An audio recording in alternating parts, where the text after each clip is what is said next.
अपना राजनीतिक जीवन पार किया, उनके बारे में थोड़ा बहुत जो जानता हूं मैं कहना चाहता हूं। उनमें से एक है चौधरी चरण सिंह जी, पूर्व प्रधानमंत्री। जब वो प्रधानमंत्री बने, मुझे जितना मालूम है, जो मैं जाना हूं, पढ़ा हूं, वो एक कृषक के भेष में, एक किसान के भेष में एक पुलिस स्टेशन में जाके पहुंचे और वहां कहे कि मैं एक रिपोर्ट लिखवाना चाहता हूं। तो उस पुलिस स्टेशन वालों को पता नहीं था जो ये भारत के प्रधानमंत्री है। वो बोला कुछ पैसा निकालो फिर तुम्हारा रिपोर्ट लिखा जाएगा, क्योंकि वो किसान के भेष में थे। उनको बहुत देर तक बैठा दिया गया। फिर जब आगे चल के जब पता चला, धीरे धीरे सबको पता चला कि प्रधानमंत्री खुद आए हुए हैं, तो उनका क्या हालत हुआ होगा आप खुद समझ सकते हैं। वो किसान के भेष में जाने वाले प्रधानमंत्री थे। लेकिन आजकल जमाना बदल गया है, मैं और क्या कहूं आपको। कर्पूरी ठाकुर जी, वो कितने सरल नेता थे। उपाध्यक्ष महोदय, आप भी जानते हैं क्योंकि आप तो बिहार से आए हैं। मैंने सुना है कि 70s में, 70 की दशक में एक उपचुनाव हो रहा था रोहतक एरिया में, हरियाणा एरिया में। तो एक युवा नेता को बोला गया कि कर्पूरी ठाकुर जी ये चुनाव के प्रचार में रहेंगे, आप उन्हें दिल्ली से जाके लेके आओ। तो वो युवा नेता दिल्ली आके पहुंचे, बिहार भवन में कर्पूरी ठाकुर जी से मिले। कर्पूरी ठाकुर जी ने पूछा गाड़ी उड़ी लाए हो? ये युवा नेता के पास गाड़ी कहां था, ये बेचारा तो बस में गया था। तो इन्होंने कहा कि नहीं सर, मैं तो नहीं लाया हूं। तो बोला चलो मिल के बस में चलते हैं। बोला सर आपका गाड़ी नहीं है? कर्पूरी ठाकुर जी बोले नहीं, मेरा गाड़ी नहीं है। वो ex chief minister of Bihar बस में चढ़ गए। वो बस में उस दिन ज्यादा भीड़ थी अध्यक्ष महोदय।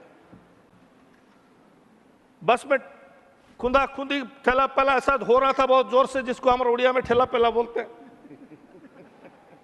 एक दूसरे को धक्का मार रहे थे।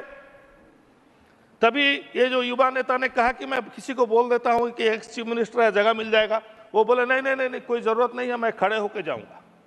दिल्ली से रोहतक तक 70 किलोमीटर वो खड़े होके गए। और आप जानते हैं अध्यक्ष महोदय, वहां जाने के बाद क्या हुआ? 3 दिन का प्रचार में गए थे। तो वो युवा नेता ने उनसे पूछा कि सर आपका बैग उग लाया नहीं हो, आपका कपड़ा तो मैला लग रहा है, एक दिन हो गया, आप क्या पहनेंगे कल? वो बोले आप टेंशन मत लो, मेरे पास है। उन्होंने अपना कुर्ता उतारा तो अंदर और एक कुर्ता था। 3 कुर्ता पहन के गए थे एक साथ। वो बोले 3 दिन में 3 कुर्ता अंदर ही बदला दूंगा। तो वो मैला वाला कुर्ता अंदर पहने, जो साफ वाला ऊपर रखे। तीसरे दिन भी वही किए। वो युवा नेता चकमका गए। आपको जानकर खुशी होगी कि वो जो युवा नेता आज एक राज्यसभा सदस्य हैं, अभी भी फ्लोर में ग्राउंड में हमारे साथ बैठे हैं, वो होते हैं झांगड़ा जी। आप ही थे ना युवा नेता? बस, तो रामचंद्र झांगड़ा जी वो युवा नेता थे जो कर्पूरी ठाकुर जी के साथ गए थे। तो एक नेता एक्स चीफ मिनिस्टर 3 बार ड्रेस पहन के गए थे, 3 ड्रेस एक साथ पहन के गए थे। और आज के नेता लोगों को देखो, सुबह 1 12 बजे, 1 2 बजे, एक शाम को एक ड्रेस चेंज होता है। वो भी चेंज होता है जैकेट के साथ। मैं किसी का नाम नहीं लेना चाहता। कुछ बोला आपने, नाम लिया,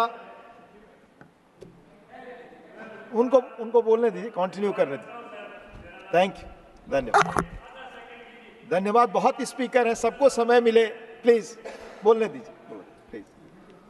46 से अधिक स्पीकर हैं, काइंडली। तो अध्यक्ष महोदय, दूसरे नेता है हमारे उड़ीसा के नवकृष्ण चौधरी, जो चीफ मिनिस्टर थे। जैसे कर्पूरी ठाकुर जी सिंपल थे, वो भी बहुत सिंपल थे। नवकृष्ण चौधरी जी का परिवार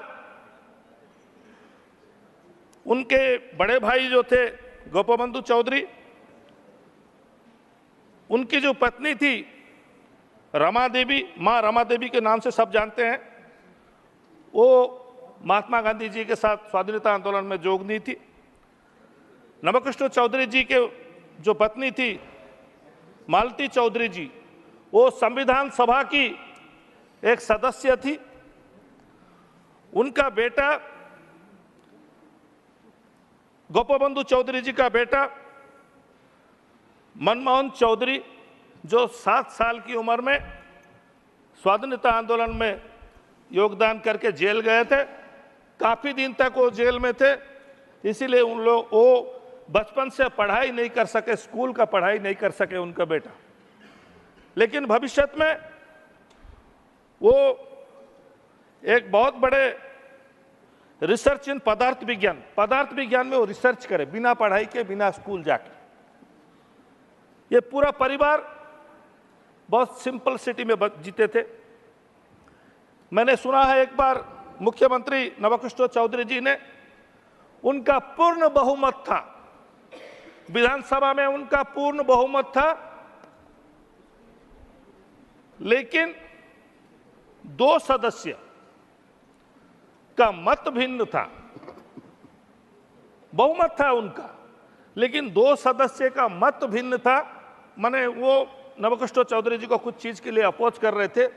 वो बोले अगर एक भी सदस्य मेरे को अपोज करेगा तो मैं मुख्यमंत्री नहीं रहूंगा, और उन्होंने मुख्यमंत्री पद से इस्तीफा दे के एक लोकल बस में बैठ के, अनुगुल एक जगह है, एक जिला है हमारे उड़ीसा में, वहां बाजी राउत जो स्वाधीनता सेनानी थे, सबसे कम उम्र के बाजी राउत के बारे में शायद बहुत से लोग जानते हैं, जो अंग्रेजों को नैया पार कराने के लिए राजी नहीं हुए, इसीलिए कम उम्र में उनको शहीद होना पड़ा था। वो बाजी राउत जी के नाम में एक आश्रम है, उस आश्रम में जाके वो अपना बच्चे लोगों को पढ़ाने का काम किए, चीफ मिनिस्टर पोस्ट छोड़ के। चीफ मिनिस्टर पोस्ट छोड़े थे। जमाना बहुत बदल गया है अध्यक्ष महोदय। तब उनका बहुमत था, लेकिन वो मुख्यमंत्री पद छोड़ दिया। आजकल जमाना ऐसा हो गया है, बहुमत रहे ना रहे, वो पद छोड़ने के लिए कोई राजी नहीं। हर जगह ऐसा होता है अध्यक्ष महोदय। मैं किसी एक पार्टी के बारे में कहना नहीं चाहता। अगर बहुमत नहीं है तो जुगाड़ में लग जाते हैं, इसको तोड़ो, उसको फोड़ो, इसको भागो, उसको दौड़ाओ। बड़ा अजीब सा लगता है, ये देख देख के अजीब सा लगता है अध्यक्ष महोदय कि आज सोचिए आप, एक विपक्ष का नेता खड़े होकर भाषण दिया, सरकार के विरोध में बोला, अपना पक्ष रखा, जोरदार बोला, हमने सब ताली बजाए। जब हम बाहर निकल के जाते हैं, मीडिया के सामने वो नेता बोलता है मैं इस्तीफा दे दिया हूं। अरे भाई, आप तो अभी थोड़ा देर पहले बोल रहे थे, सत्ता पक्ष के विरोध में बोल रहे थे, अभी इस्तीफा क्यों दिए? पता नहीं इसी के अंदर क्या सेटिंग हो गया, वो इस्तीफा दे दिए। बहुत सा केस ऐसा है अध्यक्ष महोदय, बहुत से राज्य के विधानसभा में ऐसे होता है, बहुत से हमारा पार्लियामेंट्री में भी ऐसी होता है।